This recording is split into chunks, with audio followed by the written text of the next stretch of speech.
ST 2016. This is interviews, music reviews, and more. This is The Hotter Show. What is up, everybody? We are One Audio here today on episode 309 of The Hotter Show. I hope you guys are doing absolutely fantastic. Thank you so very much for tuning in and clicking that play button on today's episode of the podcast. I have a super spooky episode for you here today, as I have tried to basically all month here on The Hotter Show on the spookiest day of the spookiest month of the year. Happy Halloween, everybody. I am super excited to share this interview with you guys as I sit down for a really fun and, for lack of a better term, intriguing chat with Mandy and Sam from Peterborough Paranormal. That's right, Peterborough Paranormal. If you guys are local here in Peterborough, Ontario, where I live, you've probably heard of Peterborough Paranormal. They've been on TV a bunch. They've been in the papers. They've been on different articles and magazines. You've probably heard of them. But we dive into how they both got started, kind of with the paranormal and horror, what they love about that, how they met, some stories about their experiences. Mandy tells a story about actually cleansing a home here in town that was a really intense experience and a really intense story. So I hope you guys enjoyed it as much as I did. It was such a pleasure getting to talk with them and hear their stories. And we didn't even really scratch the surface. We talked for like an hour and a half. We barely scratched the surface. So there is so much great content in this episode. I hope that you enjoy it. I do have to give a disclaimer. As we did record this episode outside, there was unfortunately some issues with wind and background noise, and then there was a little bit of a grounding issue. So I do apologize if this episode audio is not quite up to the standard of what my podcasts usually are, but the content certainly makes up for the lower audio quality than normal. So I hope that you guys enjoy that. Before we dive in, I want to thank everybody for their support on the last few weeks' content from The Hotter Show. Of course, my horror story narrations that I did over the last few weeks as a special presentation for Halloween with the Dread Files, which, if you guys are not familiar, is my Reddit horror story account that I use. So I hope that you guys enjoyed that, and I hope that you enjoyed what I actually dropped yesterday. If you missed it, I dropped something very special that I've wanted to do for a long time, and that was a reading of Edgar Allan Poe's The Raven. Now, that is something I have wanted to do for a very long time, and I never really had the confidence or courage to do it until this year. That story I heard for the first time on The Simpsons in the Treehouse of Horror, in which James Earl Jones did a reading of it while Homer was doing some shenanigans. And as much as it was like a funny, fun episode, James Earl Jones' reading of The Raven really struck a chord with me, and it really, I think that was where a lot of my voiceover love started, of story, like that storytelling voiceover really started from. And then fast forward to a couple of years ago, The Grey Rooms, which is one of my favorite podcasts. Let me be real, it's probably my favorite podcast ever. It is a horror story anthology podcast, which you guys need to check out if you haven't. The Grey Rooms did a rendition of it a few years ago, in which the creator and one of the producer and also one of the voice actors, James Wilson, did a rendition of it, and it's without a doubt one of my favorite pieces of audio ever. Like, straight up, I love it. So I kind of did that as a tribute to both the Grey Rooms version of The Raven and also to James Earl Jones' version of The Raven. So I hope that I even remotely did it some kind of justice. I had a couple nice messages about it, saying that a couple people were actually shocked that I did that particular story and that I actually did all right. So thank you very much to those people. Thank you, everybody, for all of the support. That was something that I really wanted to do, but I was kind of nervous to do, and having all the nice comments that I did and messages really meant the world to me. So thank you, everybody, so very, very much. Be sure to check out the Dread Files if you are looking for some horror stories to read. And I'm very active on there on Reddit, so go check it out. But without further ado, we are ready to jump into my chat with Mandy and Sam from Peterborough Paranormal. Let's get spooky!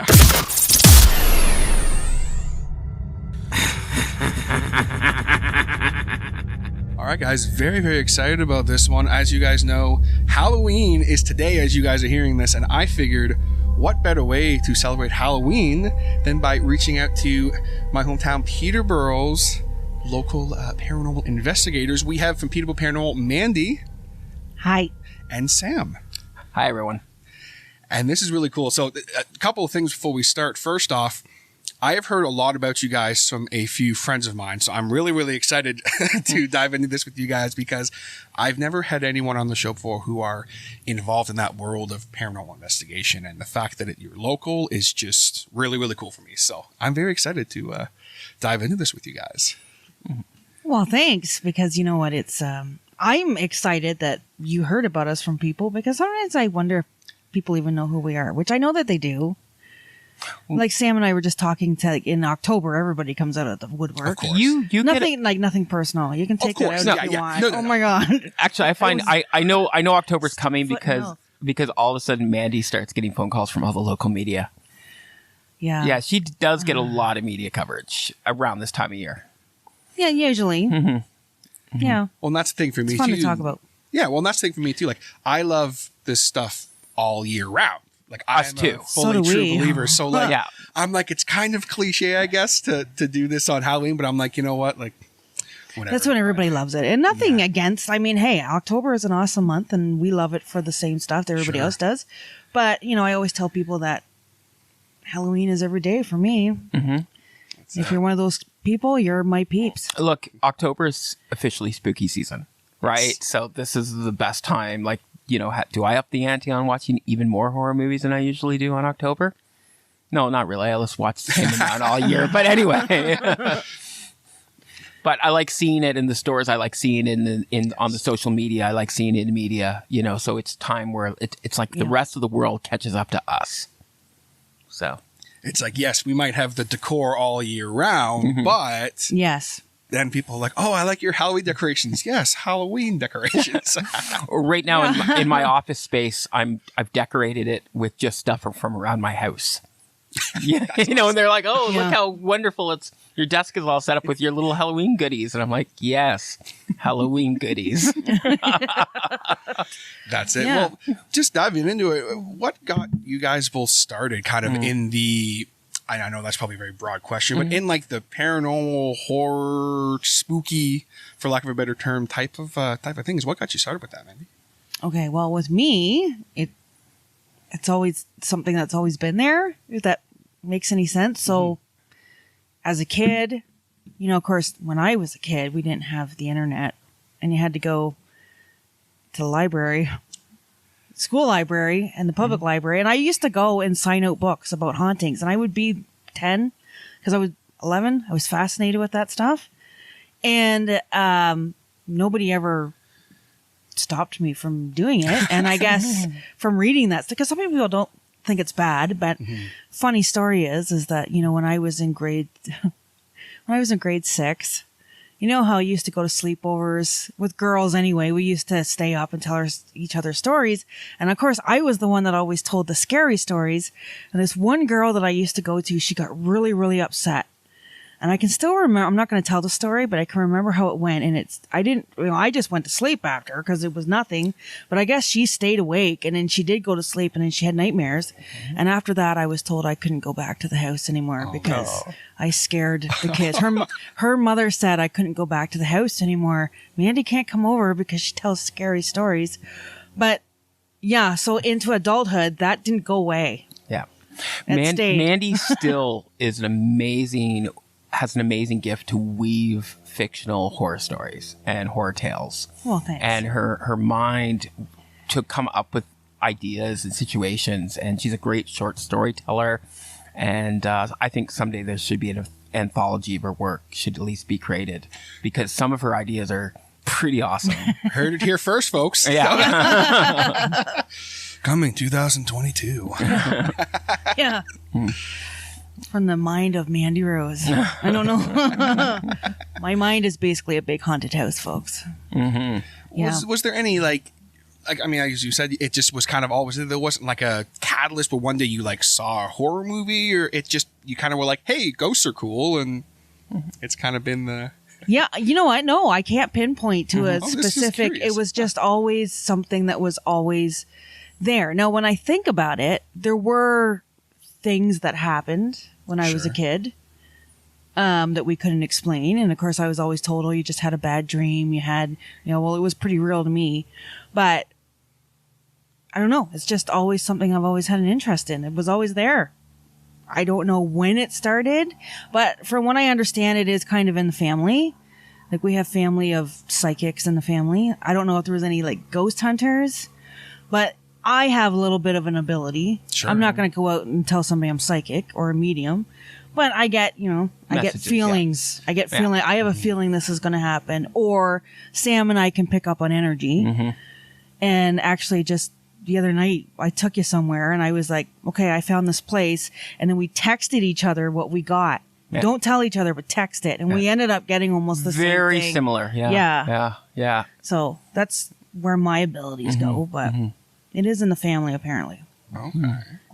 Yeah. How about for you, Sam? Was there a catalyst for you that started I don't all know this, if there was a catalyst, but a big part of it, again, it goes back to my childhood. It's funny.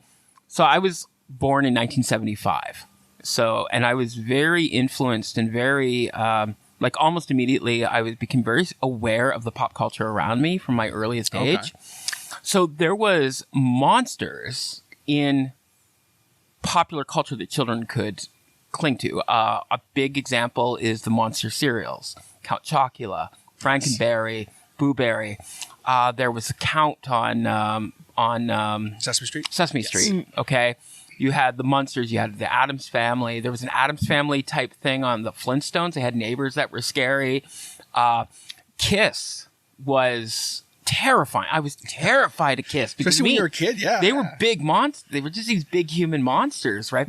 I remember early Ozzy Osbourne posters in the Kmart, right? And I remember being at Kmart looking at an Ozzy Osbourne poster and just being terrified of it, right? So I was so scared of this stuff, but I was fascinated by it. And I had a love for the monsters, but I wouldn't watch a horror movie. But I had a love. And I remember having like a Frankenstein t-shirt. And I remember having like a Frankenstein, you'd get the comic book with the record. You know what I mean? You could listen to the story while you read. I remember having a Frankenstein one. I remember having a Wolfman puzzle.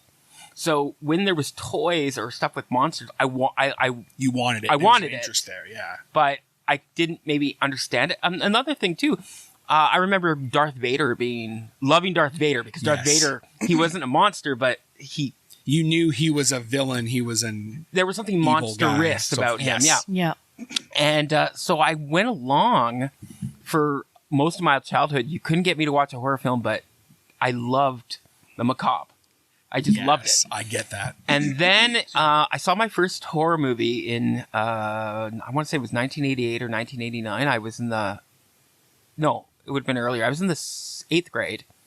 And that was when they did Stephen King's It was on television. And all the kids at school had been watching Friday the 13th and Nightmare on Elm Street and Halloween. And they'd been talking about these things. And I wouldn't watch any of that stuff. But all of a sudden, all the kids were like, oh my God, Stephen King's It's coming out. And I had to watch it. I had to, all the other kids were doing it. They were all talking about it. Like, it was just, I want to know what they were talking about Monday morning at school. So I remember watching Stephen King's It, and it was it's kind of cheesy now, but at that time, it was scary, but I loved it. I just loved it. And then I read the book, and then I read the book again, and then I started reading Stephen King books, and then once you see that, you open up to the horror genre. Kind of go down the rabbit hole. You go, I mean, but I already loved it. Like, I already loved that stuff. I loved scary stuff. Sure. But now you immerse yourself into it. And when it comes to the supernatural, the truth is after a while, I realized that the ghost stories and the stories about ghosts versus monsters were always my favorite. They were the ones that terrified me the most, the ones that really just scared me right to my soul. I also loved watching documentaries. I like watching the investigation shows. And I remember some of the earlier ones that were produced in the 90s. That's when I started watching Creepy Canada. Remember Creepy Canada? I loved Creepy Canada when I was a kid. And I wasn't, it's funny. We have a very similar thing. I hated horror movies up until last year. Really? Yes. Oh, wow. You have so much catching up to do. No. Yes. My fiance always tried to get me into it, and I always said I have a very hyperactive imagination, so I would see things and so on with that, and so I was never into it. But then I got into it, and now it's just I dive in head first. It's now. so funny. My favorite film, my three favorite film genres is classic Hollywood silent films and horror movies. and which I think is all over the map, really, or is it all the same thing? I don't know.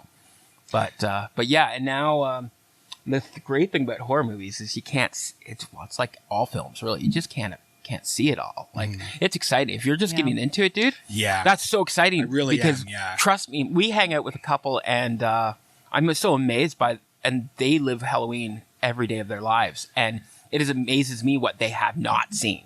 I'm like, how? Yeah. There's so much. Yeah, there's so much. There's so much, and I'm still watching stuff. Like I watched Halloween 2 for the original Halloween 2, not the Rob Zombie, for the first time this Halloween.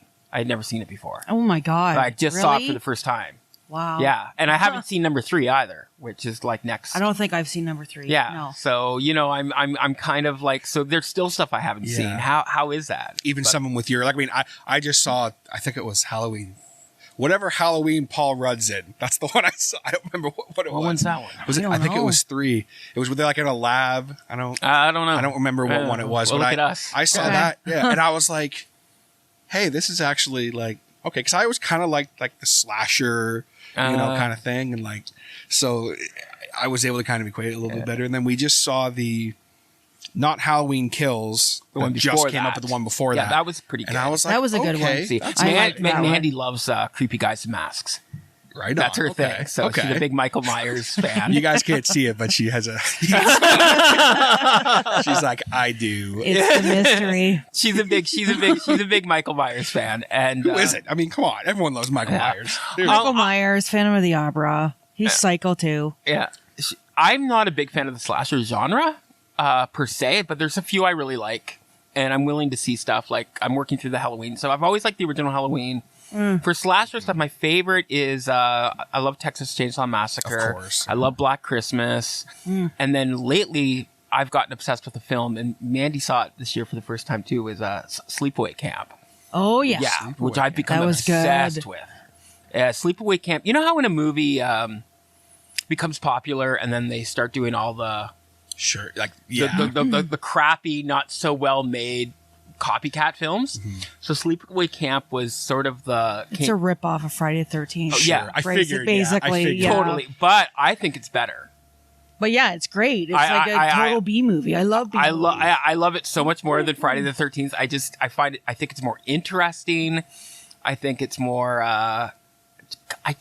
endearing. I like the characters more. I like the ending. Yep. Although, I'd love to talk about the ending, but I don't want to wreck it because I showed it to a friend of mine recently, and she pointed out just something about the ending that just made me laugh so hard. But I can't wreck it. It has a twist ending. Okay. And it has a great twist ending. I'm going to have to add it to the list then. But definitely. Yes, if you guys please are do. both recommending it, I'll have to add it to It's the list. great. It's great. It's so great. And if you ever watch the second one, which I don't recommend, although I have friends that would tell me they like better, Bruce Springsteen's sister actually plays the main character in the second one. But that's Random. not Yes. but it's not a recommendation. It's not a recommendation. Well, speaking on home moves, go back to you for a second, Mandy. Yep. Do you have any, like, obviously, as Sam mentioned, you're a big fan of the guys in masks. Was there, like, are there any movies that, like, really, I mean, obviously, as you said, like, your interest was maybe a little deeper than that when you first started out, but was there any movies in particular that, like, you have really gravitated towards other than the ones mentioned, or? Well, yeah, we like the Conjuring universe. Love the Conjuring. Love the Conjuring universe. stuff. I also love, you know what? I love the classics. Like Wolfman, Dracula, any black and white. I just love black and white movies. And then, I don't know, gravitate, probably The Conjuring. I know some people think that's cheesy, but I love the Conjuring movies. You know what? The Conjuring universe is what really got me in, Okay, cool. honestly. Cool. Like that and a Yes. couple podcasts is what got me into the horror genre. I'm the story, the universe, Yeah. I'm a bit obsessed with Annabelle. Anything Annabelle, too. I I love really that. love. Come on. And I collect Annabelle stuff. I actually Okay. have like a little shelf just full of little Annabelle figurines. Note and to stuff and self, do whatever. not go to Sam's house. You know what? Funny story. She made Yeah. Yeah, you So tell. a friend of my mom's made Sam and I both Raggedy Ann dolls. And it was meant okay. to be the whole Annabelle thing. Yeah. But me being what I am and what I do, I was like, you know what? If there's anything in the supernatural world that's going to F with me, it's going to F with this doll. So I totally saged it and put sea salt around it and put my obsidian crystal. I'm like, you're not touching this doll. And then when I first got it, like sometimes I would sit there at night and I would stare at it. Is it moving? And then eventually it just became a doll and I don't notice it anymore. But yeah, she still has the sea salt around her and sage in my crystals because seriously, it's Annabelle. Yeah. I know it's Annabelle. Yeah. And like I said, if anything was going to F with me, it would go for that doll. It's going to be through that. It's going to be through that doll. So I have a shelf of the movie Annabelle dolls in my house, but my actual live Annabelle Raggedy Ann replica lives in the storage room. Like, like that one actually. Is there Bible pages all around it? No. Or like a case. Do not touch. Under no circumstances. Do not open this. But yeah, I love Annabelle. And for me, my favorite horror films, like I think Phantom of the Paradise is one of my all-time favorite films ever made. I don't know if you've seen that one. It's get this. It's a glam rock musical. Okay. That takes Phantom of the Opera, Faust, and The Portrait of Dorian Gray, wraps it into a ball, mixes it in glam rock 70s music, and it sounds terrible. It's awesome. It's actually good. It's a great movie. Yeah. It was directed by, it was Brian De Palma's first film. Okay. And starred Paul Williams, and he wrote all the music, and it's just amazing. Came out a year before Rocky Horror. Okay. Although a lot of people think about, but it's compared to Rocky Horror a lot, but it's actually it was nominated for an Academy Award for Best Music. Okay. But it lost to Nelson Riddle for the soundtrack to The Great Gatsby. Which, I mean, yeah, and then, but God, like that movie is just attached to my soul. And then, I love the Wicker Man, the original Wicker Man with Christopher Lee, not the one with the remake, not the bees, but like, actually, I hate when I talk about the Wicker Man and people go, "Shit, really? You like that?" And I'm like, no, the original Wicker Man. See, I've never seen the original one, so mind-blowingly good. Like, I can watch it again and again and again. It's just, I never get sick of it. And then, but there's one movie that scared me so bad as a kid that I actually have reoccurring nightmares about. And that goes back to the ghost stuff because it is a supernatural film. And it was a Masterpiece Theater episode of The Woman in Black by Susan Hill. Okay. And they did a Masterpiece Theater version of it. And it was originally a novella by Susan Hill, and then it was turned into a London stage production for the London Theatre, and then they did a film version of it. And it is so, something about it scared me so bad. I still actually have recurring dreams about it, like I have for. It just is attached to you. It is. Yeah.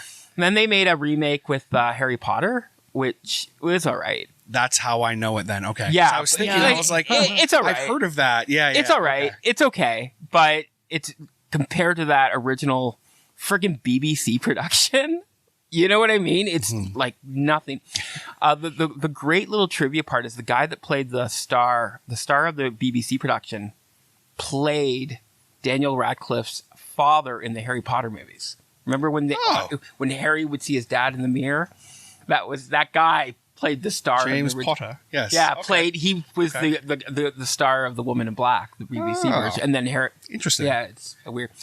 And then I love all the silence. I mean, I'm a big silent movie fan, so obviously I love Lon Chaney's The Phantom. I love I collect Nosferatu stuff. My favorite though is a film called Haxan, which a lot of people don't know about, and it was I think it was a silent movie from the Netherlands, and it was about the history of witchcraft. Okay. And it's I think it's one of the scariest movies I've ever seen. And I think more people need to look for Haxan. And also I love it that a lot of it's based in history. So there's a lot of historical fact about the history of witchcraft. And they take they filmed a lore, myth, and history, and they put it together into this great, scary, macabre film. So apparently when you went to see it in the cinemas, they would actually hand out a bibliography where the director got all his info. Really? Oh, nice. Yeah. That's cool. Yeah. It's a really cool movie. So awesome. Well, definitely cool always to dive into that kind of stuff. For you two, what was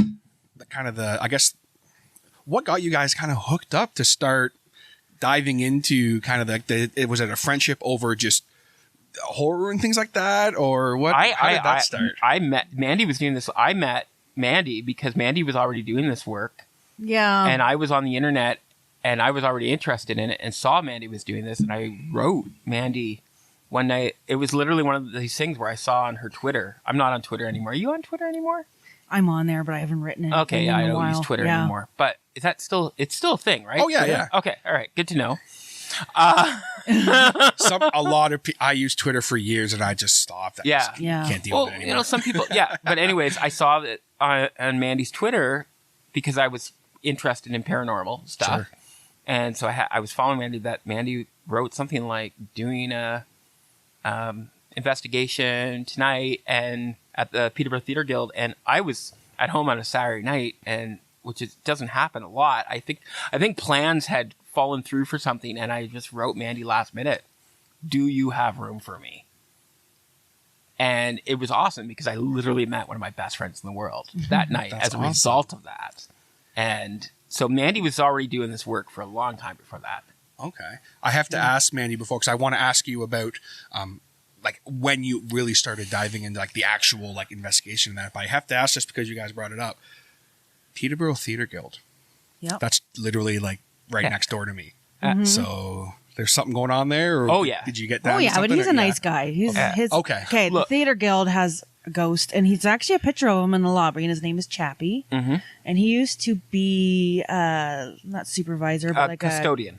Mm-hmm. So he lived next door in that the other house there, which is apartments. Mm-hmm.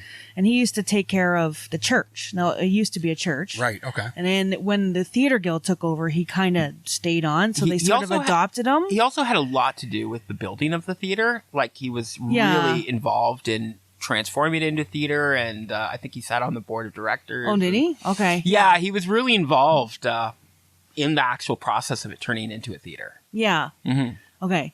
So anyway, he stayed on, and he stayed with the theater. And then when he passed on, people still claim that they see Chappie. So they honor him very much, which they should. That's awesome. Because he's part of the history, but he's also their ghost. Mm-hmm. And then there's also, I don't know. There's also another rumor that there's one that might be malevolent, and it likes to hang out kind of in the basement, which where all those malevolent spirits tend to hang out in the basement. But I guess some people don't like going down there. I've been in the basement and it's creepy, but it's like basement creepy. I've felt stuff walking through the basement. Yeah. I have, definitely 100%. I felt stuff, but I don't know if I felt it was bad or scary. Yeah. I've definitely felt forces in the basement. The thing is, Peterborough's a very haunted city, and especially E-City. E-City is like, there's a haunted building every 5 buildings in E-City. Like, I mean, everything. Feels like it. That's what I'm everything in E-City is scary. Is haunted. Mm-hmm. The one building that scares me the most in E-City, I won't go in, is the old hospital, which is now condominiums. Yeah. Mm-hmm. Hi, I live there. At the hospital, I thought you oh, really? Oh, I thought you lived at the one at the. Oh, okay. Oh, so how's that working out for you? It's a Hunter. It used to be St. Joseph's. Yes. Yes. How's that working out? Yeah. So far, not a thing. All right. Do you know what? Lives there? Sure. Do you know what lives there? What lives there? You ready for this? The one thing that scares me more than anything in the world lives there. Really? Ghost nuns. Okay. Ghost nuns. I will not go in there. There is ghost nuns. There's ghost nuns. Maybe there's another because when we I want to okay this is funny. So I want to dive into dive into your stuff, but just because we're talking about this. So when we moved into this place, you saw a nun. I did, and you're wondering where the hell did that thing come from, right? So when we moved in, we were informed like pretty much just before we moved in that this, like, we kind of knew it used to be St. Joseph's and all that. And so my fiance was kind of like, come on, like, there's going to be something. Like the first night we move in, we're going to see something. Like there's going to be some weird energy or something. And honest to God, second we moved into now, not a thing.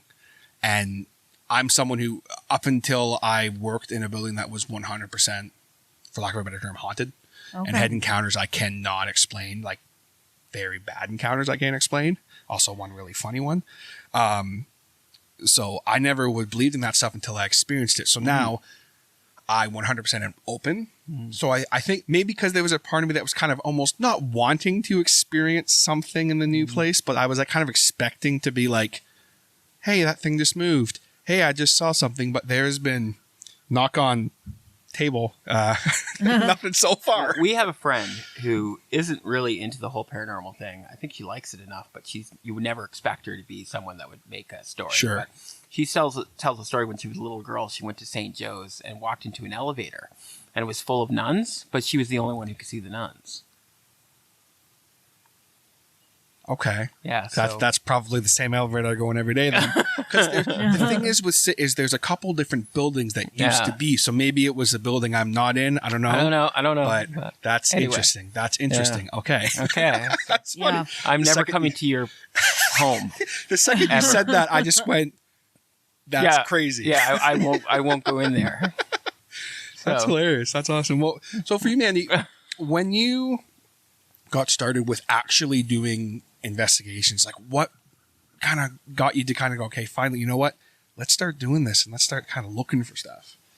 Okay. Funny story. It was actually the TV shows on TV. Like Most Haunted was the first one. And then after that, I think Paranormal State, is that the name of the show, came out?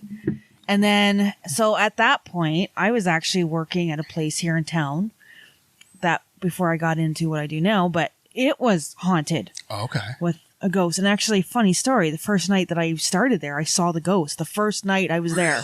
Yeah. And I thought that I had seen something else because, like, oh, my eyes are playing tricks on me, whatever. I didn't say anything to anybody. And then, like, 6 months later or something, having lunch break, and I happened to overhear these two women having this conversation about the ghost. And described him, this guy wearing coveralls, because, where I worked was kind of like a factory. So there were men in coveralls, and whether he was, and I'm just like, shoot, I did see something. And then I happened to speak up, and I was like, I saw that guy in that back room where it was a storage room, but it was always dark. And he was just like standing beside a wall, and it almost looked like he was almost like a photograph. Like he wasn't moving. He was just standing there looking at the ground. He wasn't doing anything. And then, of course, you look away and you look back and it's not there. Well, did I see that? Did I see shadows? My eyes playing tricks on me. Eyes playing tricks on me, but I specifically saw a guy in coveralls in the shadows. And I was like, okay, I'm seeing nothing. I didn't see it anymore. And then, what was it? Maybe I was at this place for about 3 years. So it might have been like a year and a half in, 2 years in. And I was busy doing something. I wasn't paying any attention. And I happened to look up. And there's this guy like that close to my face. Right there. Once again, corner of your eye, you look and then you look back and he's gone. But for that split second, he was like an inch from, maybe 10 inches. No, I don't know. I can't do my He was math right there. He was right there. Yeah. I know people can't see it, but he was there. Pretty close. So, yeah. And I saw a guy with reddish hair, mustache, wearing the coveralls. So we did some diving, and before the place, I don't want to say the names. I don't want to get in trouble. But anyway, it's before that, it was a factory and there had been an accident and somebody had died. Now, whether it was him, but funny story, Sam ended up working at that place after I was there. Years later, Really? another on. company had moved in. And I remember how I very briefly was there. It was eerie, man. Like, I mean, there was a thick air, and they would leave me there alone a lot. So it was just me in this old factory space. And it was big, and it was a big space. So it'd be me alone in this giant factory space, and it was a really miserable working experience. I might add, it was not a happy working experience for me, but I liked when they'd leave me alone. I liked when I was alone because it was better than having people away. And I would just sit there and I would listen to the radio, and then at least once a day, something would unplug the radio. Right? Like I'd just be working and then all of a sudden the radio would stop and then I'd go and it'd be unplugged. And then you go, oh crap. You plug it back in.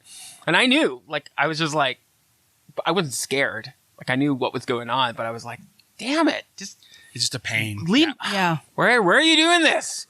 And it wasn't turned off or changed. Like something, I was alone in the building and then once a day, something would unplug it. And then I'd turn it back on. And I can remember clearly, also because this is who I am, but I also remember one time it unplugged during a David Bowie song because I remember I was like so into it. Like it was Changes. And I was so into the song. Because I'm a big Bowie fan. And I was like, oh. I'm like, really? Bowie? Really? You had to plug in Bowie? Like, come on. Come on. So yeah, it was a spooky place, man. It was a spooky place. It was big. It was big, and it echoed, and it. You know, when you're the only one in a big space, open space like that. Yeah, but it's funny that you say that because when I worked there, that used to happen. Oh, with the radio? With the radios being unplugged. Yeah. And we used to blame the caretaker guy because he was kind of weird, and we're like, oh, it's him again. He just hates us. Just playing tricks or whatever. Yeah. Just But being a jerk. I worked for a different company. I didn't work for the same company Mandy did. It was like an all different company that moved in. Okay. Yeah. Huh. So that was pretty. It was curious. Yeah. So that Peterborough Theater Guild that was the first time you guys had worked That together? we met together. Yeah. And Mandy was already neck deep in this thing, and that was my first time. Yeah. Like I'd been watching the shows and read the books, and I wasn't like a novice. Like I knew a lot about the paranormal. Sure. But it was the first time that I was like I was like, okay, come on, like take me on board, right? And Mandy, thank God, said yes. Yeah. Yeah. Well, I think actually what happened is that I was invited by another paranormal team. That's right. Okay. No, I don't think they were in Peterborough. They had come from somewhere else. Yeah. But anyway, they had managed to get in. And then a friend of mine was going to go with me.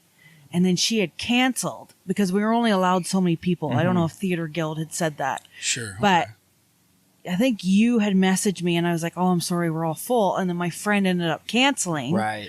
And then I messaged Sam back and said, okay. And then she Aren't you glad I wasn't like a big freak?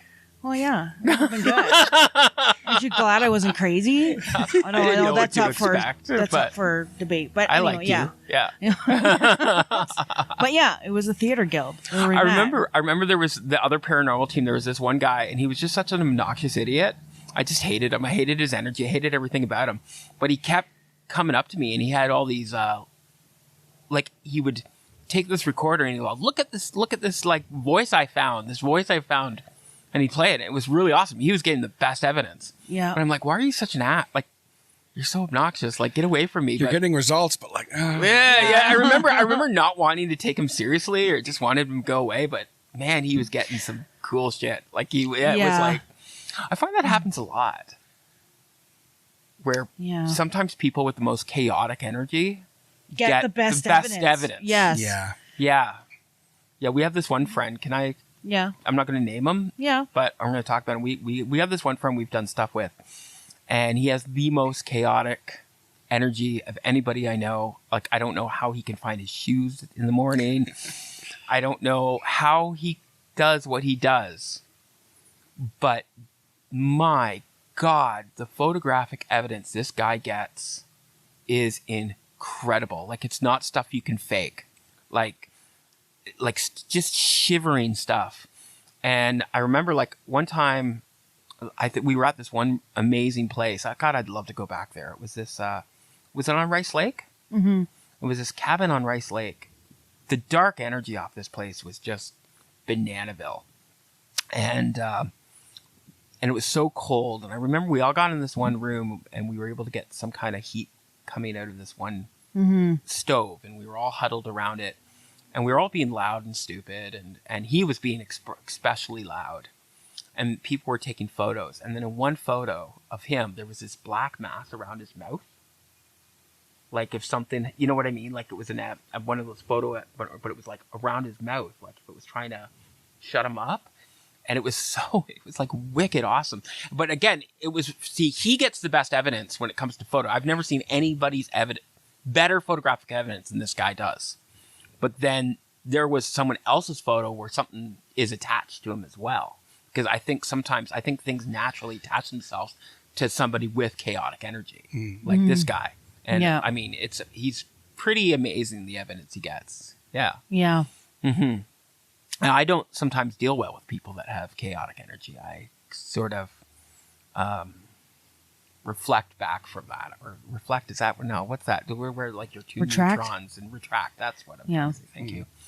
Yeah. But yeah, the guild was an interesting investigation. I have never been back there for an investigation. No, neither have I. I've been back there many times, but not to investigate. Yeah. No. Yeah. Isn't that funny? Yeah. Well, it worked out for us. Yeah. Well, that's it, right? So then from there, walk me through like some of the other places in town here that you guys have kind of gone for walks through and investigated in, because I'm really curious to kind of learn about some of the areas around town here, aside from one that we all know, which is the lift locks, which is something that's I think that's probably one of the most popular ones. We could get to that a little later, but yeah. I don't know what other places around. Like, do we have to just talk about Peterborough? Like, can we talk about other or places? anything around, whatever. I just love to hear some stories of your guys' investigations at this point here. Well, I'm going to let you take the lead on that. okay. Well, there was one that's always been really interesting, but Sam wasn't a part of it. No. So it took place here in town. Okay. But it actually, I have a photograph of this. Oh, okay. So, happened right before that shed was there. So for those tuning in, we're in my backyard, by the way. So before that second shed with the brown doors was there, Sure. there was just the fence in behind that you can see. So anyway, to kind of not make this too long, I ended up being contacted. So I do house clearings too. So I ended up being contacted by this family here in town that were having a problem with something really malevolent. And it had gotten to the point that when they contacted me, that they were no longer sleeping in their bedrooms. They were all huddled together in the living room. Wow. Because this is how bad they were. How bad it got. Okay. So, prior to them calling me, so like 3-4 days before they even contacted me, so I didn't know this was happening. It was in summer. It was July, and because of my job that I currently have, I have to work every other weekend. So it happened to be my weekend off, and it was a Saturday. And I was in the kitchen, and then there was crows around, and there was birds, and all of a sudden there became like this ruckus. Like the crows seemed to be really angry. Some of the robins were just, answering because the crows were taking a fit. And I look out here, and there down at the end of the yard is 2 ravens. Ravens, not crows, ravens. So I know that they're becoming more popular now, but then you never saw a raven in the city. It was rare. Yeah. Let alone 2. Mm-hmm. No, I had seen them out in the, Millbrook area, the Keene area. And I just thought, okay, ravens are my favorite birds. I believe that the raven is my spirit animal and that it protects me when I do the paranormal stuff. And okay, say they came from Keene. What are the chances that they flew all the way from Keene and landed in this backyard? In your yard. Yeah. So anyway, I'm focused on the ravens and I'm not noticing anything else that's going on. So I grab my phone, come out here to the deck, stand at the edge of the deck, and I just zoomed in and I snapped a picture. Now the one was being camera shy, so I only managed to get one in the picture, but that was enough. Okay. And that night I throw it onto my social media. I'm like, look what happened. These ravens showed up. How cool. And of course, now that it's on my computer and it's bigger, on the other side of this raven is this face. And it's snarling and it's literally teeth are showing. It looks to me like an angry wolf is what it looks like. If you see it in the photo, some people say they see 2 faces. I see one face that looks like an angry wolf, and you can even see what almost appears to be horns. And if you see the photograph, this thing is looking right at me and with this snarl. And I'm like, oh God, what the heck is that? There is a thing that's known as matrixing, or some people call it the man in the moon effect, where you look at a cloud and you see a face. It's just the way the human mind works. Yeah. So I thought, well, maybe it's like matrixing, okay, whatever. And I didn't, it was nighttime by the time I noticed it. Come the next day, I'd pretty much forgotten about the face. I'm still focused on the ravens. So the ravens had flown away. And then sure enough, 3 days later, this family contacts me.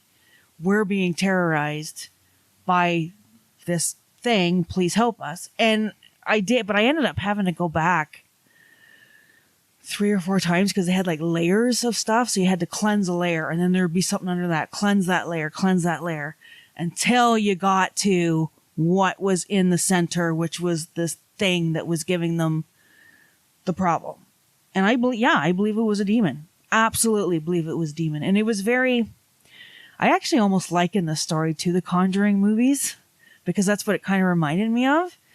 But on the final cleansing that we did, so what I do is I send out white light through the house. And then I did it all through the house. And then the last room, which happened to be the master bedroom, is where the couple slept. There was a force that was blocking me from getting the light in. So it was like all of a sudden you had to like push it, and it didn't. It went, and then in my mind's eye, I see like this puppet like thing that was hunched over, and it walked really weird. But it was huge. It took up the whole room. So compare it to the bed, like, this is the bed. This thing is like bigger than that. Like it took up the whole room, but it was very puppet-like, and the leg would come up really loud and drop back down, and the other leg, but it was all hunched over like this with claw-like hands, and I never really saw the face, but when I did see it, looked old man-ish, kind of, but almost corpse-like at the same time. Sure. I know this sounds very out there, but that's what I saw in my mind's eye, and that's what was haunting. This is what was left after all the layers. After you went down through the layers. After the layers, and that was what was left, but that what I believe was the demon. That's how it showed itself to me. And I did manage to, so I did manage to get it gone. Now, one thing I should mention is that when I was doing this final cleansing, I actually wasn't there. I was here. So you can do what's known as a distance clearing. You can do the same thing with Reiki. So that's what I was doing. And then, so I managed to see that I got it out of there. And then when I was here, the room that I was in, the energy started to change. And it was like... The room you were in here. In this house. Okay. Right. Okay. It started to change. And then I became that energy of this thing. So it had managed to follow my energy back to where I was. So then, excuse me, all I could do after that was like yell at it, "You have no power here." And it left. But for like that 1 minute, it had followed my light back to where I was until I managed to get rid of it. And then the next day I talked to her and she said, it feels so much different. Now, we did do a ghost box, which is something I can talk about when it comes to our equipment. We did go in there and do a ghost box. And there was like a thing that was telling her to shut up and just, shut up. And then there was like other things that it said, like, you tricked me, or There's more to that story, but I'm not going to take up the whole hour talking about it. Just that story alone could probably be a whole podcast. But it started here, right there, at the end of the yard. Huh. Yes, and I will find that picture and I will show it to you. Yes, please. I would love to see it and maybe share it too. That would be fantastic. That's intense. Yeah. So that's my story. So the thing is about me is I'm hypersensitive to picking things up. And I don't know why that's been. The truth is like I've been like that since I was a kid. But people, when you're a kid, you just know things, or you see things, or you wonder about things, or you have these realizations, and then your parents or your friends or society tells you that it's not true, and they beat it down. Well, how do you know that? Why do you know what you know? You're just making it up, and you start to believe that. You start to second guess that. Sure. And that's still something I struggle with. But Mandy can tell you this truth, that when we're using the spirit box, that thing wants to talk to me. Yeah. Always. Like, it ignores everybody else in the room, and it talks right at me. And if there's going to be some kind of thing that's going to happen for whatever reason, it goes right for me. And I don't know why. And then I do that horrible thing where I like try to go, nah, that didn't really happen. No, I'm just making it up. Like, you know what I mean? Like, instead of embracing it, it's almost like it's built into you, right? Where you're like, oh, people have said so, maybe it's not happening. Exactly. And 100%. And I do that during the most ridiculous moments where it's so clean cut that something has happened. Now, I'm going to be frank. I'll be blunt. Have I ever seen a ghost? No. Have I felt ghosts? Yes. Have I heard ghosts? Yes. Have I been touched? Yes. Have I talked to spirits? Definitely. Okay. So those are the things that I will stand by. And I don't care if it makes me sound crazy. Everybody thinks I'm crazy for one reason or another anyway. But I do second guess it. And there's a couple of really kind of big stories. But I guess the one that we should dive into is, I think, probably the most disturbing haunting we ever went to. And that was in the basement of a shop in Lindsay. Mm-hmm. no, everybody that came out of that came out scarred in some way. It seemed like we were dealing with something really ferocious that didn't want to be bothered. That was very, and also the woman who brought us down there didn't understand nor would accept what was down there, right? So what happened is, I think we had too many people in the building. I'm a big believer that the more people you bring into an investigation, the worse off you are. I believe you got to keep it into small numbers. And we definitely had too many people in our party, as far as I was concerned. And we all and people were in the basement. And by the end of this investigation, everybody's nerves were so manipulated and shattered that like people were starting to butt heads and be angry at each other, and there was a lot of infighting already in the group, like very early on, like you know what I mean, like people were already starting to go at each other's for no reasons. Like it was but I remember I didn't go into the basement very much. I did at one point because but for the most part I didn't go to the basement. But I remember I was standing in a back room of this shop talking to the owner. She was lovely in her own way, but she had some weird ideas. Let's just put it that way. She had some weird ideas that we were going to be friends with this thing, and that this thing was. Oh, okay. Yeah, like that. We'll just show it love. We're going to show it love, and we're all going to hold hands and sing Kumbaya. Yeah, like seriously, like this was, and sure, why not? But this thing didn't want to be friends. This thing's wanted to eat her soul. You know what I mean? You know, like it was. Wow, it was malevolent. So, anyways, okay. So I'm standing in the back of the shop, and I was upstairs, and I'm talking to her, and I'm away from her about as far as maybe Mandy is from me. And there was this other guy named Rob, and he was behind me, but maybe closer to where that barbecue, a couple feet, is. Okay, and I'm listening to her, and she's talking at me, and I'm listening to her, and all of a sudden there was this voice in my ear. And you know how when someone's whispering in your ear and you can actually feel the breath on your earlobe? And it just went, I couldn't hear what it went. And I could feel the almost like the moisture from their breath or something. Right, hitting my earlobe. And I spun around and I looked at Rob and I said, Rob, God, what are you doing? And he's like, nothing. But like, there's no way he could have made that from all the way over there. It's not possible. So I'm like, whoa. I mean, he's at least 6 feet away. There's no way. That's right. So I'm like, so I shake it off, and I'm like, fuck, whatever. And as I start talking to this woman again, and she's telling me about how, well, we just want everybody to be in love with everybody. We're all free spirits, yay! And then all of a sudden I hear louder. And I spin around. God damn it, Rob! And he's like, what? And I'm like, ah. And and I had to walk away from the situation and brush it off. But that was literally something was like a disembodied voice was, and it's the only time I think it's the only time I've ever heard, like, not coming from a ghost box or anything like actually that. Something that wasn't recorded or whatever. Like something actually, and it was like, and I could feel, like, as I said, I could feel the breath on my earlobe, and it was just like, you had to shake it off. That's a whole other level. Yeah. You shake it off and you walk away. And then, of course, then I'm like, did that really happen? Did I imagine it? Did it, like, like you're going through all that series of emotions, Yeah. And it was it was a horrible investigation. I mean, it was just a lot of people, like, we never heard from some people again after that. Like, we walked away from people that we were making relationships with, and we never spoke again. Like, Mandy broke up. One couple broke up. Yeah.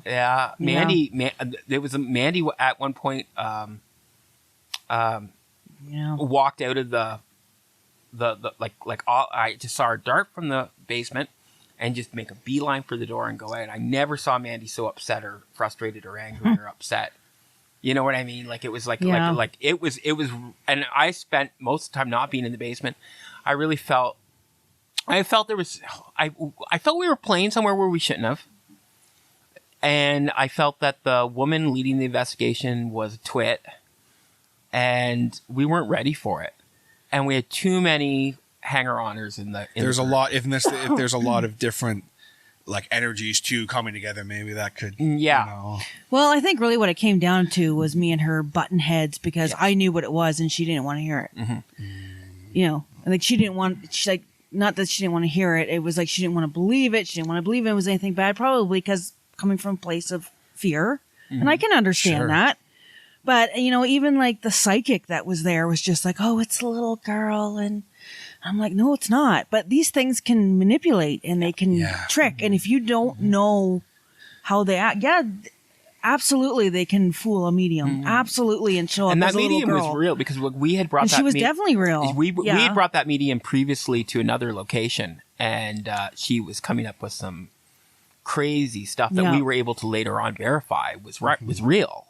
You know what I mean? Like she was coming up with stuff, and then we were able to verify it afterwards. Yeah. So she was pretty cool. And we never saw her again. I think me and her are still friends on Facebook, though. Okay. But I was going to go do a session with her, and we just no. And it was, and then tell him what you found out about that location later on. Yeah. So the funny thing is that a little while later, like it was only like maybe 2 or 3 weeks later. Yeah. I happened to be telling this story to somebody else. And it's, you know, one of those things that's, you know, like 2 degrees of separation or whatever, who happened to know the lady that had owned the place before these owners that were there when we were there. Excuse me. And I told her about the thing in the basement. She's like, yeah, absolutely. There is a thing in the basement, and it's known for touching people, like touching your face when you go down the stairs. And I think that she said that the owner had gone down there and used Ouija boards. Yeah. And then she said, oh yeah, there absolutely is something really like malevolent in that basement. And I was like, no, thank you. Thank you. Were you shoved in the basement? I was touched. You were touched. The other guy, he was scratched. He was scratched. Yeah. Like, is that not like something to tell you? But so when you were down there, like just talking like, was there anything else you experienced while you were down there? Like you said, you mentioned you were touched, or like was there? I was touched. Well, there was a massive ghost box session. I can't remember. Well, what it was, we did. It was me and the psychic. Yeah. We were all there before, and then it would talk to me and the psychic, and then slowly but slowly you guys would leave. And then eventually it was just me and her down there, and it was talking at us, but I don't remember what it was saying. It was just a bunch of garbly gook, really. Yeah. But for me, I mean, that was 1,000% like that voice in my ear. Like I'll never forget that, and it, like all it was that like a weird hiss, like almost like a growl, growl, so angry they can't even form words. Exactly, and that's what it was. It was like Jesus. Poor Rob. I remember the look on his face. Like I'm just screaming at him. You know, I didn't do anything. I do remember though that when we came home, because I was affected psychically by that. And I was actually physically sick the next day, and just drained, energetically drained. We were all really messed. Even now, I don't like going by that place. Yeah, I can. Like you can feel it before you get there.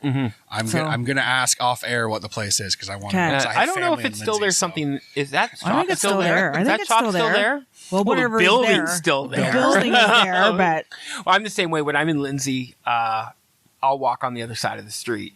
Yeah. If even though all the places I want to go to on Lindsay it's on Kent Street. Okay. And all the all the shops I want to go to are on the other side of the street it's on, but for that one section you won't. I won't even go on that side of the street. Yeah. So that was sorry, I don't mean to interrupt, but there was something that happened and your mom was in the car. Remember when I zoned out? Like we were driving back, we had gone to see a play. Oh, the play that you were in, I think. In Lindsay, and we drove by. I was like, oh God, we're by this place. And then all of a sudden I like zoned out.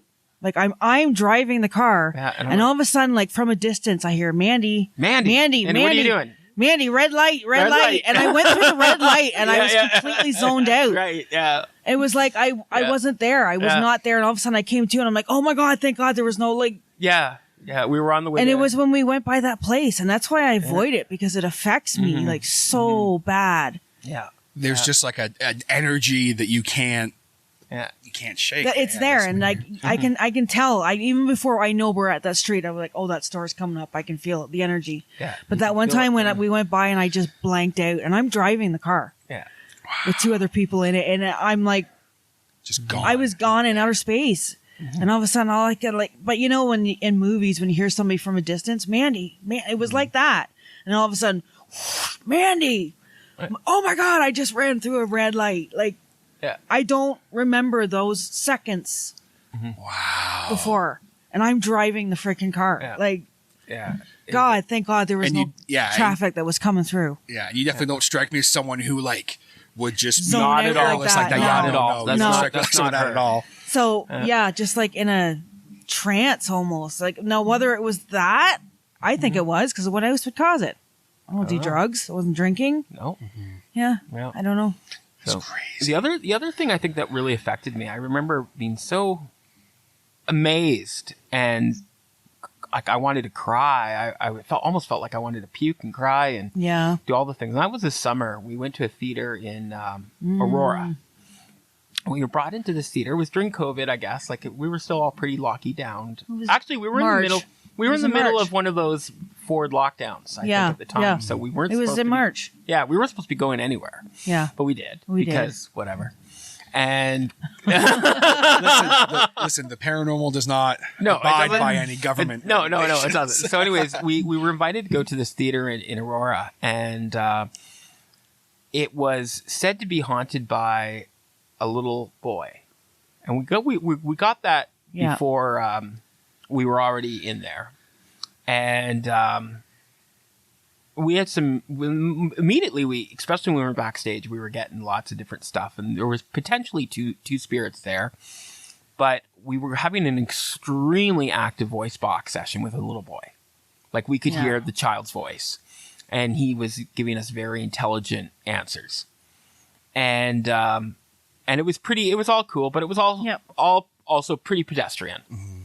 However, what changed is, and I'm going to actually, you're sitting in a perfect chair for this. I'm going to touch you. Don't worry, I'm not going to molest you. It's not going to be sexual or anything like that. Just please trust me. But anyway, a journalist came at one point to do an interview, and we had a pretty bad experience with the journalist prior to that, and I was definitely I had a kind of just a bad feeling about it. I wasn't ready to talk to a journalist. Mm-hmm. So I just was like, Mandy, you do this. And by the way, I would like to say that the Aurora journalist did a great article. He did a great job. I tell he wasn't a believer, but he did a nice... You could still look past that. Yeah, he did. He did a really great job, but we were recently featured in another magazine recently, and that journalist did an awesome job. He was great, but he was a believer, right? But we did have one real terrible piece previously written. So anyway, point is, I wasn't into talking to a journalist that day. So I was sitting backstage, kind of hiding. Okay, and I'm sitting on a bench, and it had like a handle, like a rolled handle. Yes, like we're sitting for those listening. We're sitting on deck chairs that have like the little handle, so there's a little space where your thigh would So be I'm there. sitting back, and I'm kind of hiding, and all of a sudden the air got really, really thick, and all of a sudden I felt something touch me, and it went up from underneath this, and it went. Okay. Kind of like at the side of your thigh there. Yeah. Okay. And it was 3, 1, 2, 3, very light taps like that, very childlike, coming up from below. Like, almost like someone trying to get your attention kind of thing. Yeah, and it just went poke, poke, poke. And full body chills, right? Like, oh my God. And I sort of said quietly, are you hiding too?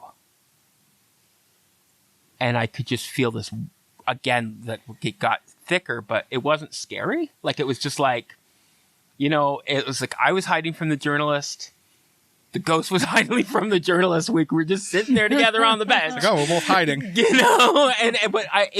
then the journalist finally left. And I Mandy, do you remember I walked onto the stage, and Mandy's looking at me, and I'm looking at, and there was a couple of people around, and I don't like saying what I've gotten in front of the people because I don't want them to get all excited, right? And I just say, Mandy, I gotta talk to you. Remember this? And I'm like, something touched me.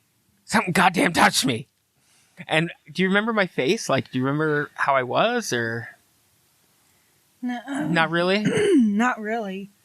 I remember something happening in that back room when we both screamed. Oh, I remember that. Yeah. Yeah, I can't remember what it was that happened on that either. Yeah, but it was it was very profound to be touched, because I've heard of people that have been touched, and to sort of actually been touched was and so precisely to come from almost up like above like it's a small child. Almost yeah, like exactly, out there, exactly, and you're just like, whoa, you know, and again, like sometimes just being human, you have those moments of self-doubt, like doubt, but I mean, it was pretty real. And again, I thought the most interesting thing about that takeaway that day was I remember we were trying to pinpoint where this little boy came from, what area he came from, and we were asking him about geography, and then we started to talk about modes of transportation. Have you been on a car? Have you been on a train? Have you been on a boat? And then I said, I think it was me who said, have you been on a horse? And all of a sudden it went, horses! And it was so excited about the horses. And we kept talking about horses. And the more we talked about horses, the more responses we were getting. This child was so excited about that subject. And so afterwards, the guy who worked at theater brought us in. He went and he bought a toy horse. And they keep a toy horse backstage now at the theater for this little boy, which I think is pretty awesome. That's pretty cool, yeah. Yeah. So I think those are my two most profound experiences. I've had plenty of experience, but those are the two that really stand out. Yeah, because it's physical. It's like, you know, as I said, unlike you two, I've never seen a ghost, but I've experienced stuff that's very real that I can't go, no, that, yeah, you know, you know, oh, my eyes were playing a trick on me, or something fell, or I was just having like a low blood sugar attack, or you know what I mean, or whatever. Right? Yeah. You know, and those are the two times where 100% it was physical, or it was something I could I could feel. You know, now I think about it, I think those ghost box sessions with the little boy. His name was Adam, by the way. He posted on YouTube. So I was looking for it. I couldn't find it, but I don't know if it'd be under Theater Aurora Ghost Box Session or whatever. Anyway, he put it on YouTube. Oh, did he? The guy that invited us. Maybe we'll try and see if I can check it down. I'll try and post it down below for you guys listening in the description. Yeah, they were good Ghost Box sessions. We've had plenty of good Ghost Box sessions over. It's either it goes good or it's bust. Yeah. Right. Like it either goes or it doesn't. And we want to get into the equipment. I was just about to say, great segue. On that note, that note, it's almost like you've done this before. With on that note, like we've mentioned a couple times, ghost boxes and spirit boxes and things like that. So, what kind of equipment do you use for, these investigations? Mandy's the equipment expert. I don't touch her equipment. I'm a butterfinger. And I have bad eyesight. But look at her eyes. It's like, no, you don't. I do not touch the equipment. Okay, well, there's lots of stuff. Like, depending on where you go. Like, sometimes you can just get away with Ghost Box, which is, like, I think is the greatest one that we always get. I love the Ghost Box. Yeah, but then I also use, it's just like a standard security camera, but it's got night vision. Right. And I refer to it as the Beast because it takes like an hour to hook up because it's got all these wires, as you know, from setting up, how long that stuff can take. And I prefer the ones with the wires because I find that the wireless can be like interrupted. Something can. Yes, absolutely. So I like the wires, and I've been made fun of before by the paranormal investigators. I don't care because it's not wireless. So if something happens, it's not like a signal, a radio signal. Yes, there's some things I've seen where it's like, oh, there's video evidence, and I look at it and I go, sorry, man, that was interference. Like, you know what I mean? Yeah. So I totally get that. Oh, yeah.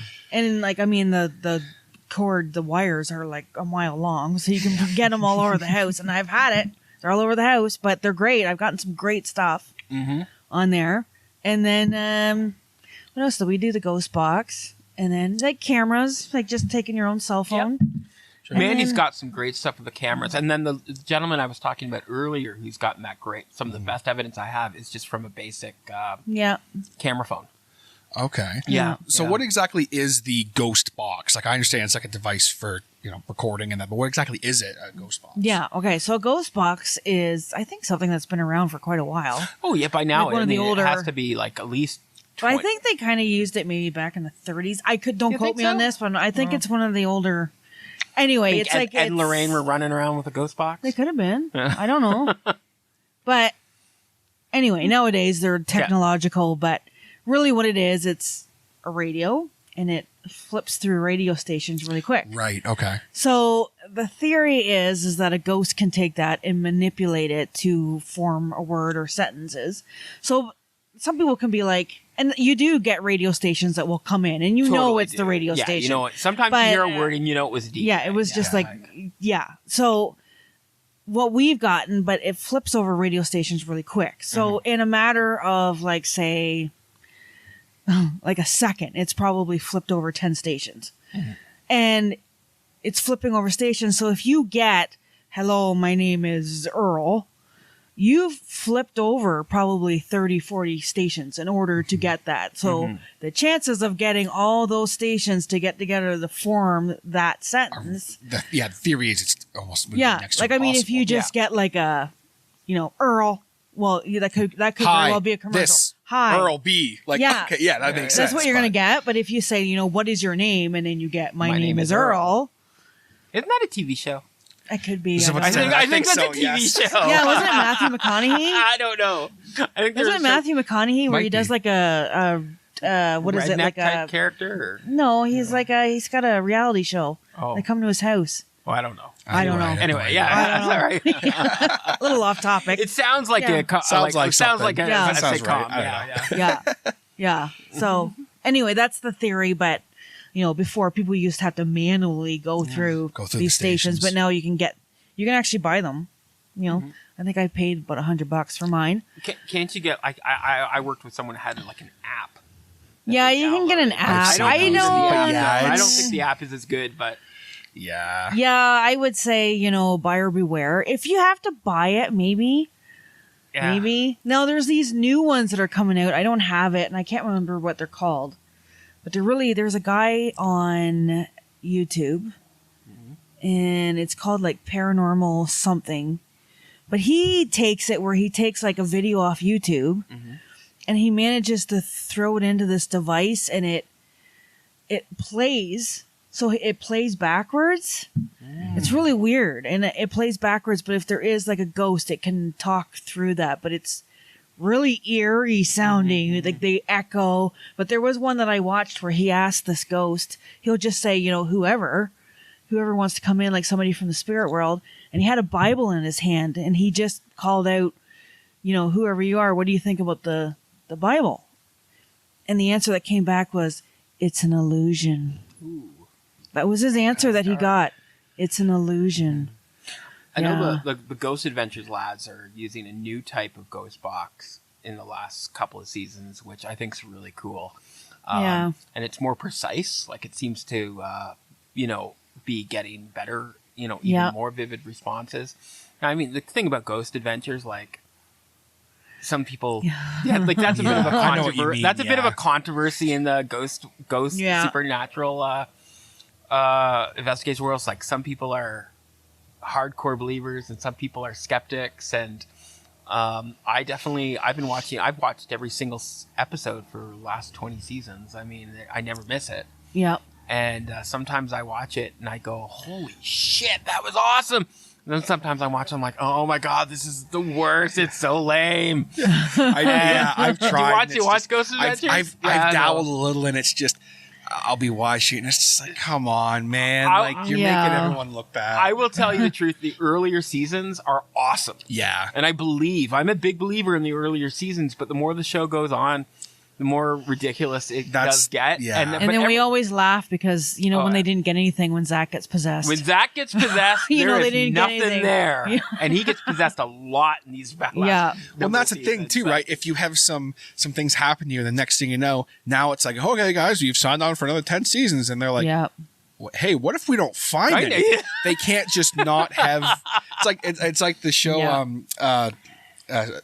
Oh my gosh, Oak Island or whatever Yeah, it is. The Curse of Oak Island. Oh, Like, yeah. they've been trying to find this that effing treasure. Yeah. for Like, when how are we long going to now? find this treasure already? And I know. Every season, it's like, oh, we're getting closer, and then it's like, oh, nothing. So it's like, you know. I was watching the show Finding Bigfoot. Yes. And it was like, and I remember the first couple of seasons, I thought, or I was binging it. So I will not say that I was watching it in order. I was like trying to binge it. And I stopped after a while because I realized it was the same show every week. Yeah. And they weren't finding Bigfoot. Like I really wanted them to find After Bigfoot. a couple seasons, it's like, hey. You know, and I remember I'd be talking to my girlfriend at the time, and she's like, what'd you do tonight? I was watching Finding Bigfoot. And she goes, did they find Bigfoot? And I'm like, no. No, they didn't. And but I'm like, but next episode, they're going to find him. They're going to Vermont. He's going to be in Vermont. And she'd be like, I bet you he's not. And I'm like, no, he'll totally be there. No, they'll totally find him. No, this is going to be the time. It's now. Yeah. Like, I really wanted them to, but yeah, because it's like, it was just... So Ghost Adventure is very much the same way. I like it. I love it. I also used like the early episodes because they used to go really into the history of the spots, but they don't do that anymore. Now they're just a bunch of like Vegas bros running around. Now it's just like, people want to see content. They don't care about the history. I want to see some ghosts, bro. Yeah, like, I used to like they used to focus more on the history, which was awesome. That's one of the reasons I love the show because I'm more into that. And then the Ghost Adventures guys have caught some cool stuff. Yeah. They actually are, I think, one of the best paranormal teams in the world. And I will give them that. Mandy's looking at me so skeptically that they're not. I'm just listening. You know? I think Zach Baggins and the lads are one of the best paranormal teams in life. But I also think that there's a lot of tomfoolery and bullshit and dickery. They need content. Yeah, and the big thing... Well, that's the thing. People aren't going to tune in if you don't have anything. Yeah, and the big thing is when Zach Baggins... You see him in a corner going, shaking and looking down at looking at the wall. And he's shaking. And they go, Zach, what's wrong? What's wrong? And he gives you a look. He gives you a look, and he's like, nothing, man. Nothing. I just feel so much rage right now. I just feel so much rage. And he's like, okay, he's like, and then he like goes to swing at Aaron, and Aaron dodges. Whoa, Zach, man, you know, and they go, beep, beep, beep, you know, like, oh man, it's like, well, there's nothing at that place. Yeah, obviously nothing there. Yeah, you know, there's nothing there. But then if they could go a whole episode where they actually film shit and there's crazy shit happening and great EVPs and you know and orbs and stuff. And nobody got possessed that episode. That's a good day. That was a good day for the Ghost Adventure Boys. Yeah. The one thing that Zach is really good at is, I guess, in the retail world, it would be called suggestive selling. But he's like, could this be the ghost of the little girl that was murdered by the... Oh, yeah. But not really saying it is, but putting that out there. And people are like, oh, yeah, it's the little girl. That was the little girl who was killed. Yeah, that's the little girl that was killed by that. He's really good at that. I remember... He has this wonderful museum in Vegas, which I'll never go to Vegas. I will never, ever step foot in Vegas. But if I was to step foot in Vegas, the first thing I'd be going to is the Zack Baggins Museum because he has some of the coolest shit in the world there. And how he has this stuff, how this stuff even exists, blows my mind. The stuff in this museum. But I remember they would do these things about, they would do these specials where they'll do a thing about his stuff. And he has a mirror that was belonged to Bela Lugosi, right? And he's like, but then something happened where the mirror actually belonged to somebody that got murdered in front of it. Like there was a murder that happened in front of this mirror. Not like long after Lugosi was dead. Yeah. Right? So he has this mirror and he's like, could the spirit of Bela Lugosi have been involved with actual demonic stuff and that Lugosi's demonic spirit because he was Dracula but maybe demonic but maybe not be still in this mirror. But doesn't he say that Lugosi actually was into the paranormal? He did. He said Lugosi was in the paranormal. I'm like, shut up. He was not. He played Dracula. Yeah. Lugosi was never hell of a story though, you know. But he's like, but some of the cool stuff. He has Ed Gein's pot, which I think is awesome. I'd love to see that. He has Kevorkian's van. Yeah. He has the oblong box. He's got Mason's hospital gown that he died in. The one that he died in, Manson. Yeah, and or Manson. Sorry. trying to think some of the other stuff. He has like different stuff from the boat that Natalie Wood was thrown off of. Oh yeah. There's just some cool. And he just bought the La Bianca house in LA. He just bought that. So it's just, I don't know. So people like to poo-poo him, but at the same time, there is something kind of cool about the guy. But for sure, of course, yeah. I get what you're saying though. It's like, it's been a slow day. Do you remember the time? Okay, the worst episode. Can we say that the worst episode of Ghost Adventure ever was when they brought Annabelle to Zack Baggins, where Zack back. Let's bring it full circle to The Conjuring.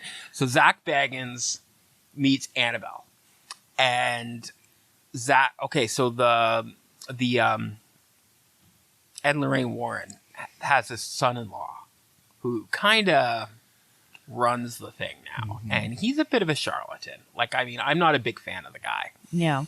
So he apparently brings Annabelle to meet Zack Baggins at the museum. All right.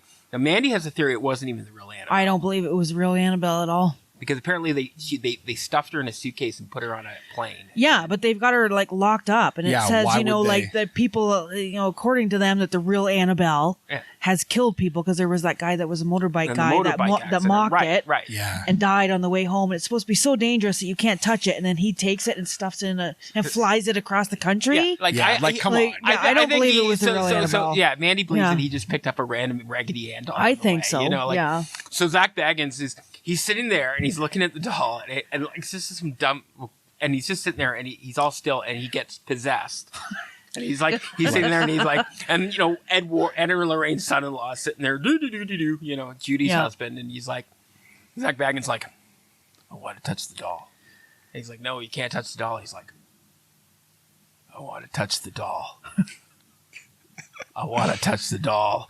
And it's just like, what is even going on here? And he's like, no, we're just going to go home now, Zach. I want to touch the doll. Yeah. And it was just like, what? It's like, what is happening? And it was horrible. You're like, what? This is the dumbest ass thing. I don't know. But yeah, I just gotta touch the doll, man. I just gotta touch the doll. God. Yeah, I'm with you, Mandy. That the fact that would he really just take the real Annabelle and stuff her in a suitcase? Like, come on. No. I wouldn't fly. I wouldn't get on a plane with that thing if it was supposed to be that dangerous. No. I know some people are going to be like, oh, that's all crud, but still, if it was supposed to be that dangerous, I would not board that plane. Yeah. No. If you want to fly her, it's going on a different plane. If you want to take the chance. You know how mad I would be if I found out that Annabelle was on the jet. underneath my Nobody told me. Oh, I would sue for sure. Oh yeah, especially if something did happen. But Annabelle's not the deadliest doll. I mean, I would give that to it's Robert. Robert the doll, which is in museum in Florida, in the Florida Keys, and that's a crazy story. You want to go on a magical rabbit deep dive? Never even heard of that. Robert the doll. Oh my God, he's so creepy too. Yeah, and same thing. People mocked Robert. They all of a sudden been in car accidents or you can't take his picture. You have to ask his permission to take his picture. Burnt to death or you'll piss off horrible Robert. Death. Yeah, you'll do something shitty to Robert and you'll die. It's and the story with that doll so creepy. It was literally owned by a guy who, it possessed him for his whole life. Wow. And then the family was like, we just got to get rid of this damn thing. He had already died. He was an old man. He died, and they found the doll and some of the films that Robert has inspired include Child's Play and The Boy. Yeah. And yeah. So it's some pretty cool. Robert the doll is pretty cool. I'd love to see him. He's in a real museum in the Florida Keys. Although I will never step I probably won't go to the state of Florida either. But you can go and see him in a museum, where Annabelle you can't. Yeah. But you can actually go see Robert. Creepy dolls freak me out, man. I love. Yeah. We have a friend who just got 4 haunted dolls and invited them into her home, and I haven't seen them yet, but she keeps saying she's going to bring one over, and I'm like, I remember we have a friend. We hang out with creepy people. We hang out with witches and mediums and stuff like that. But we have this one friend who practices witchcraft, and she writes me one day, my dolls arrived. I got 4 haunted dolls, and I'm like, are you ready for this? Are you really ready for this in your life? You know? And she's like, I was born for this. I'm like, oh my God. And like, why would you invite these things into your world? But you know, if anyone's going to do it, like, she'll pull it off. She'll manage it. But she also currently lives with her folks because of COVID, you know, like, and I always thought, did you tell your folks that these were coming into the house? Like, was this a conversation you had? I never ever did ask that. Like, that's crazy. Well, they're in there now. Either way, right? They're there. So that's awesome. Well, as we get ready to wrap it up, it's been a pleasure getting to talk with you guys. But a couple other quick things I wanted to ask. Is there anywhere in the world for you two, as either a team or separate, whatever, that you would love to go to do a paranormal investigation that you haven't? Oh my God, there's so many. Yeah, like, I can think of some place off the top of my head. The Paris Catacombs. Yeah, that would be good. Yeah. Okay. The Paris Catacombs. Roosevelt Hotel in Los Angeles. Yeah. I've been to the Roosevelt. They've never, ever allowed any shows to do the Roosevelt. Oh, yeah? Yeah. And I've been to the Roosevelt. It's creepy as all fuck. And it has amazing history, even without the ghosts linked to it. But, I mean, it's where the first Academy Awards was. It's right across the street from Grandma's Chinese. Yeah. They have the staircase where Shirley Temple and Bill Bojangles danced isn't there. They have a mirror in the lobby that Marilyn Monroe owned. But the big ghost story, there's lots of ghosts connected to the place, but the big ghost story is that on one of the floors, I remember I tried to get to the floor, but the elevator was like one of those fancy elevators that you needed a key to even go up. But during the filming of From Here to Eternity, Burt Lancaster plays a trumpet. He had to learn how to play the trumpet, and he was living at the Roosevelt, I think on the 7th floor. And you could hear him at night playing the trumpet and walking up and down the hall playing this trumpet. And apparently at night, sometimes on the 7th floor, you can hear the pacing in the trumpet, which I think is so cool. But yeah, I've been to the Roosevelt, and it is definitely that the energy there is so thick, and they've never allowed an investigation. So that would be cool. What's the other hotel in L.A. Where they have done investigations? The one where the girl was killed in the water tower, and Richard Ramirez used to live there. Yeah, I can't remember what it is. I can't think. I'd like to go there. Yeah. I don't know if I'd want to do an investigation. I just want to go and stay there. Those are some of the ones that top my list very quickly. Yeah. Sure. What about for you? Well, I like to go to Stanley Hotel. Oh, They filmed Shining. Yeah, that'd be cool. And then there's that big prison in Philadelphia. That's super creepy, but I like to go there. Kingston Pen.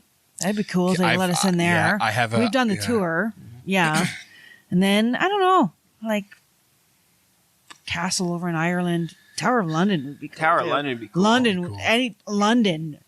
in general. Period would be great. Yeah. Just the city of London. Yes. We're investigating the entire city of London. Yeah.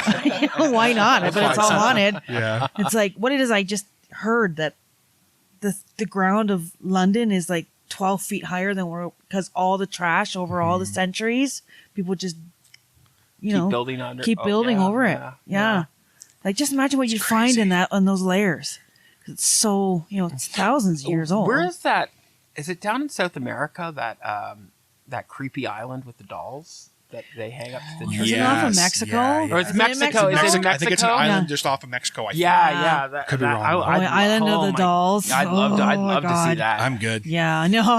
You guys go ahead. I'll stay in the boat. I think that'd be wicked cool. I think that'd be wicked. I'd love that. Yeah. Yeah. Tell them about that place that you were fascinated with up north. Oh, yeah. Yeah. Okay, so there's this place that I just discovered about, and I want to go there now. And I've actually been kind of writing a play, maybe, about it. Okay. But anyway, it is in the Northwest Territories, so it's right here in Canada, by Yellowknife. It's a huge, huge vance of land. So it's kind of in between Dawson City and Yellowknife, and it's called Nahani Valley. Okay, I've heard of it. Oh, have you? I've heard of it, actually, yes. Apparently it's quite popular. I just found out about it because I'm a late like I was late to the party. So, apparently, to give you an idea of how big this land is on one side of it is Dawson City. On the other side is Yellowknife. If you were to drive from Dawson's, because I looked it up on Google Maps, if you were to drive from Dawson City to Yellowknife, it would take you roughly 3 days. Wow. Yeah. So this Nahani Valley is isolated. It's remote. Nobody really lives there. But in the early 1900s, when the gold rush was going on, there was these prospectors that would go to either try to get through Nahani Valley to get to the Yukon, or they would go looking in Nahani Valley for gold, because it was said to, hey, nobody comes up here. If there's gold in Yukon, there's probably gold here. And then the mystery is that some prospectors disappeared. A lot of them were found without their heads, bodies and everything intact, but their heads are gone. And the RCMP would come in and be like, nope, nothing to see here. It was animals. It was animals. Like, what kind of animal takes the head and leaves the body? Oh, something happened. Like, there was a guy that came, I think he was Swedish. He built a cabin and everything. And mysteriously, his cabin burned down. And they found his charred remains, no head anywhere. And the RCMP, once again, is like, nothing to see here. No. It was animals. Animals burned his house on well, fire. he must have been doing something in the kitchen. Something caught fire. He died. Smoke, and animals came in afterwards and took the head. So this was kind of like what they were saying for everybody, and everybody's like, what kind of animal leaves the body but takes the head? Not a single one I know of. Not anyone that they would know how to do that. So I have a theory. There used to be centuries ago called the Naha Tribe, and they were said to be a tribe of warriors, and then all of a sudden they just disappeared. I think they're living in Nahani Valley. And I think they're like a lost tribe, and I think they're headhunters. I'm not meaning to offend anybody with that, but if you look in the history, they just disappeared. I think Nahani Valley is so huge and so remote, hardly anybody goes there. Yeah, absolutely a tribe could live there and never be found. But to bring it back to the supernatural. Yes. This there is said to be, there's lots that's said to be in there, like native legends. So one known as the Wahila, which is said to be a bear dog. So some big, maybe prehistoric creature. There's been talk about Wendigo. Anybody knows the Wendigo? Mm-hmm. They can turn you into cannibal. Mm-hmm. People have talked about that being there. Is there anything like actual ghost stories? Is it just all like legends? I think it's more legends, yeah. More legends, mostly like native legends. What I heard, yeah. And then there was the thing known as the Nakani, which is wild men. Mm-hmm. And then there was also like some people claim that apparently prospectors talked about dinosaurs, and there's supposed to be an area that's like tropical. Now, apparently there is like hot springs.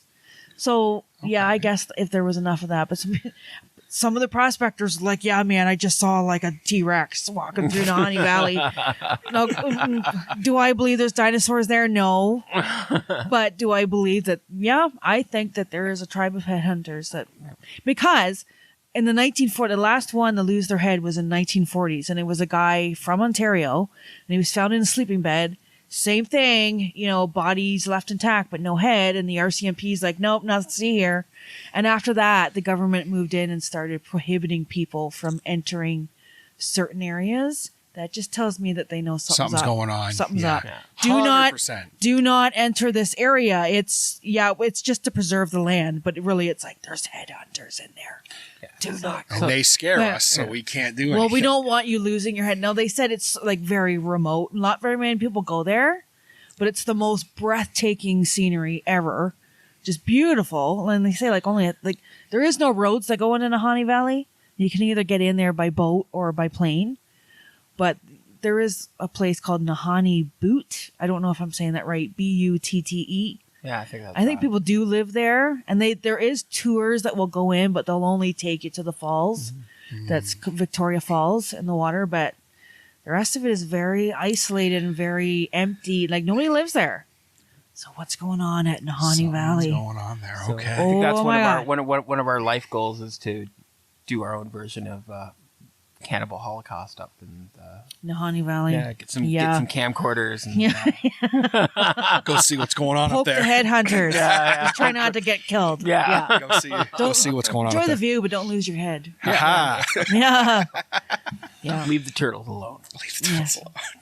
Don't touch the dinosaur. Don't pet the dinosaurs. Don't feed the dinosaurs. I want to touch the doll. Don't. Yeah. Touch the doll. Don't feed the wahila. Oh man, that's fantastic. Well, guys, I could keep talking to you for another 3 hours, Yeah, but definitely. it's been a pleasure. Thank you both so very much for doing this, and I'm sure we'll talk to you guys again soon. Oh, I yeah. like that. Yeah. Yeah. Awesome. Thank you for having us today. Awesome. Yes, Thanks so thank much, you. guys. Yeah. Okay. Bye-bye. All right, guys, there you have it. My chat with Mandy and Sam from Peterborough Paranormal. Hope that you guys enjoyed it. Again, I do apologize about the audio quality. I know it wasn't quite up to the standard of what I normally do. But, like I said in the intro there, I just kind of made do with what I could and was like, you know what? The content of this is so fantastic that I don't think it's, a huge deal. So hope that you guys enjoyed it. Be sure to check out Peterborough Paranormal. I'll have the link to their Facebook down below in the description of this podcast.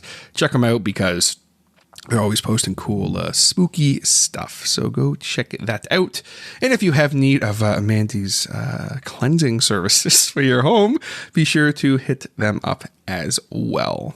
But with that out of the way, we are ready to sign off here today. Thank you guys so very much for tuning in, especially if you're listening to this on Halloween. I hope you have a safe evening, have some fun. After the last couple of years we weren't really able to do much, this is the first year that I really feel that magic is in the air again. So I'm very excited for tonight, and I hope that you guys are as well. I will see you guys next time here on the Haunter Show. Thanks so very much. Have a fantastic rest of your day. Take it easy, guys.